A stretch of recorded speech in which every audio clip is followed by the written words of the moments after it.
Bonjour bien-aimés, bonsoir, bon après-midi, selon votre situation géographique et selon l'heure à laquelle vous écoutez ce message. Je suis le serviteur David Noumsi de Rehoboth Paris.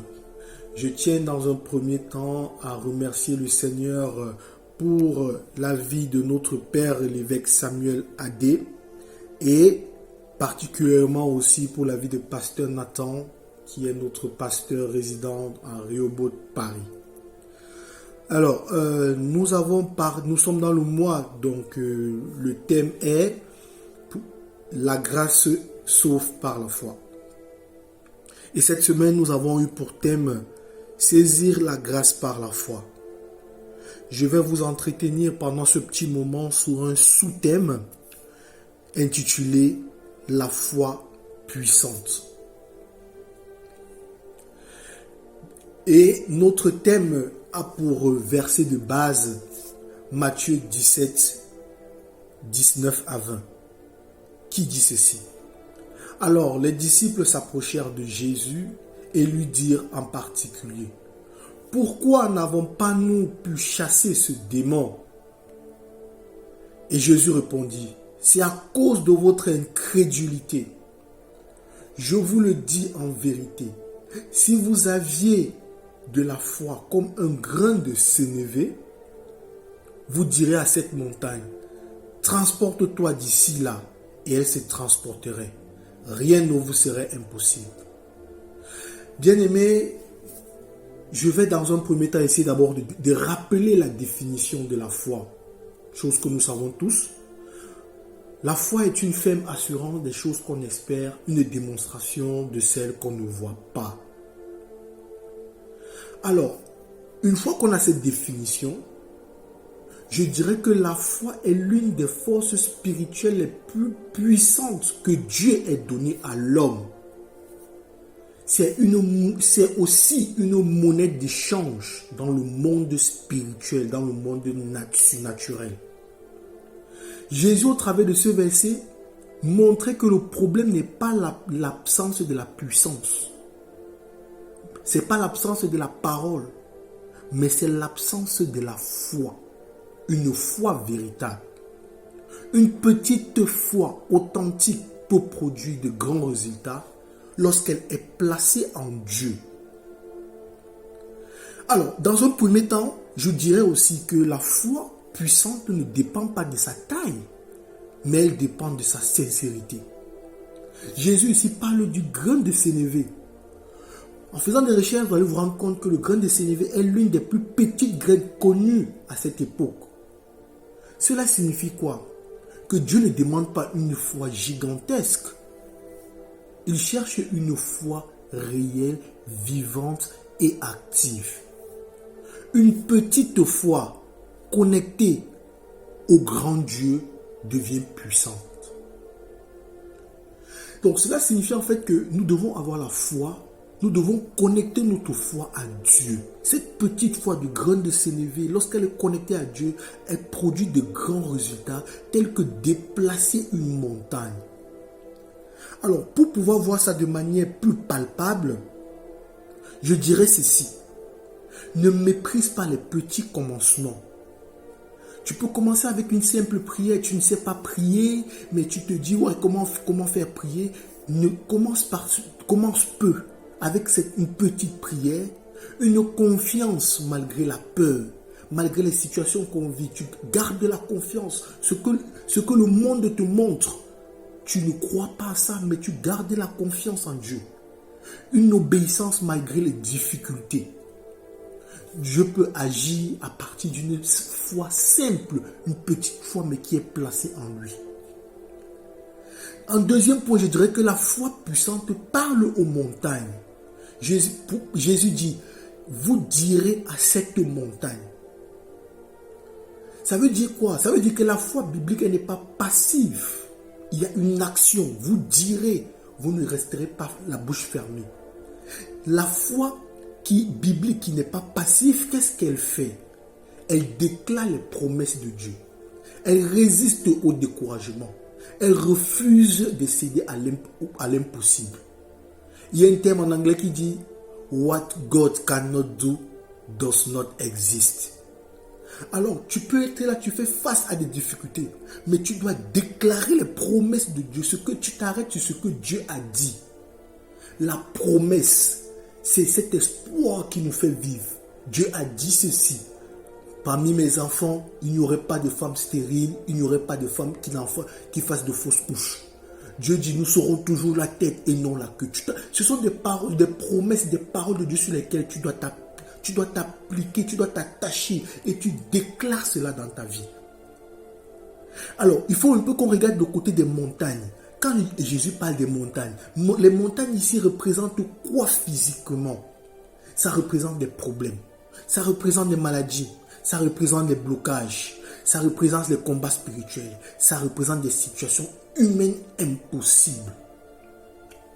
Alors, pensons à l'histoire de David contre Goliath. Un homme qui était un géant. David est venu vers lui et David l'a vaincu. Pas par la force physique, mais parce que David avait une foi en Dieu. Alors, est-ce que la foi signifie paresse? Non. David a travaillé sa foi. Il a travaillé d'abord par le passé parce que lorsqu'il était berger, il se battait avec des lions. Mais ce n'est pas ça, ce n'est pas uniquement ça qui a permis de vaincre Goliath. C'est parce qu'il a une foi en Dieu. Il a dit à Goliath, toi tu viens contre moi avec la lance et le javelot. Mais moi je viens contre toi au nom de l'Éternel des armées. C'est pourquoi? Parce qu'il a mis sa foi en Dieu, en l'Éternel des armées, qu'il a pu vaincre Goliath.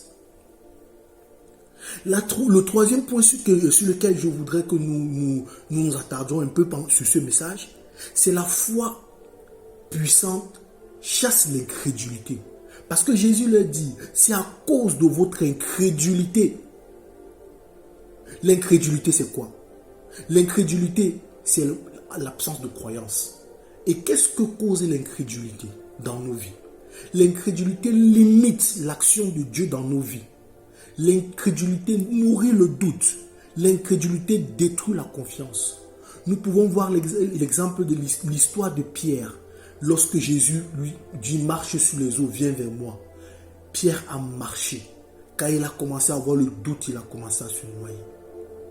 Bien-aimé, la foi puissante se développe par la parole de Dieu, par la prière, par l'obéissance, par la communion avec Dieu, par des enseignements que nous recevons de nos pères spirituels, des hommes de Dieu, des hommes que Dieu a mis devant nous pour pouvoir nous enseigner à développer cette foi par les enseignements, par la parole de Dieu, par notre relation intime avec Dieu.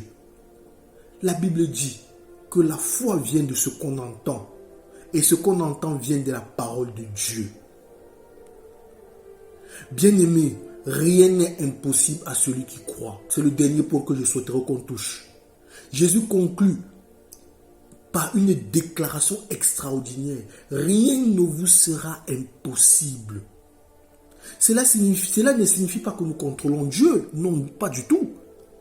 Mais cela signifie que lorsque nous avons la foi, Dieu peut et va ouvrir les portes fermées qui étaient devant nous. Dieu va restaurer nos vies brisées. Dieu va transformer des situations désespérées. Dieu va accomplir ce que l'homme ne peut pas accomplir dans nos vies. Lorsque nous avons la foi, par exemple, les situations que tu vis tous les jours ne sont que la réalité, mais ce n'est pas la vérité. Bien-aimé, tu peux être allé à l'hôpital, on a déclaré que tu as une maladie incurable, ainsi de suite. C'est une réalité, mais ce n'est pas la vérité. La vérité, c'est quoi? Par ces meurtrissures, nous avons été guéris, nous sommes guéris. C'est ça la réalité, c'est ça la vérité autant pour moi. La réalité, c'est ce que on nous dit. Ce que les rapports médicaux disent, on peut dire que tu es stérile, on peut dire ceci. Ça, c'est ce que les rapports, la science dit. Mais la vérité, c'est ce que Dieu dit. Tu t'accroches dessus par la foi et la chose va avancer. Et tu auras gain de cause. La foi puissante va au-delà des limites humaines. Là où les hommes s'arrêtent, c'est là où la foi puissante commence à avancer, à s'activer. Là où tu regardes à gauche, tu regardes à droite, tu ne vois pas d'issue. Tu mets ta confiance en Dieu. Et Dieu va frayer un chemin là où il semble ne pas avoir de chemin. En conclusion, je dirais ceci. La foi puissante commence par de petites choses. La foi puissante croit malgré les circonstances et grandit malgré les circonstances. La foi puissante parle avec assurance et la foi puissante s'appuie totalement sur Dieu. Aujourd'hui, Dieu nous appelle à abandonner le doute et à marcher dans une foi vivante, pas une foi passive. Même une foi comme un grain de sénévé peut déplacer les montagnes. Seigneur, augmente ma foi. Seigneur, augmente ma foi. Aide-moi à te faire confiance lorsque je ne comprends pas du tout, lorsque je suis perdu. Seigneur, que ma foi soit vivante, forte et persévérante. Que ma foi déplace les montagnes devant moi et rend possible ce qui paraît impossible. Au nom de Jésus. Merci, peuple de Dieu. Je vous souhaite une excellente journée, une bonne soirée, un bon après-midi, dépendamment de l'endroit où vous m'écoutez. Soyez bénis au nom puissant de Jésus-Christ, notre Sauveur. Amen.